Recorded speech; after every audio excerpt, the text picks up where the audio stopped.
Hello hi అండి. Welcome back our channel. నేను మీ శ్రీసరి. ఈరోజు రెసిపీ వచ్చేసి చిన్న కారకాయలండి. అవే కంప కారకాయలు అంటారు. ఈ కర్రీ అనేది చాలా అంటే చాలా టేస్టీగా ఉంటుంది. మీకు ఎక్కడైనా కనిపిస్తే మాత్రం వదలకండి.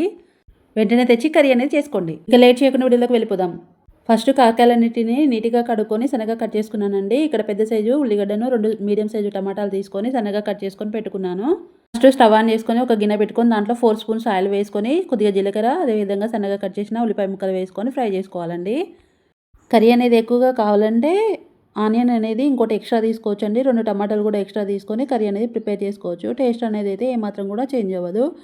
నెక్స్ట్ వచ్చేసి ఆనియన్స్ ఫ్రై అయిన తర్వాత మనం సన్నగా కట్ చేసినటువంటి ఈ కారకాయ ముక్కలు అనేవి వేసుకొని కలుపుకోవాలండి. అదేవిధంగా దీంట్లో అర స్పూన్ పసుపు కూడా యాడ్ చేసుకోవాలి.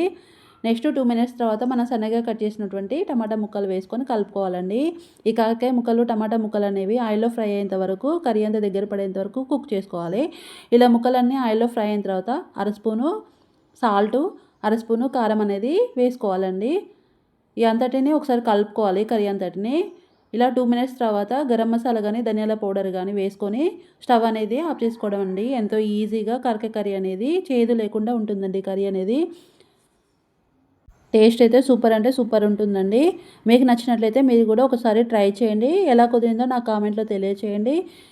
ఈ ఛానల్‌ని సబ్స్క్రైబ్ చేసుకోకుంటే మాత్రం మర్చిపోకుండా సబ్స్క్రైబ్ చేసుకోండి. అదేవిధంగా వెళ్తూ ఈ వీడియోకి ఒక లైక్ ఇచ్చుకోండి. Thank you.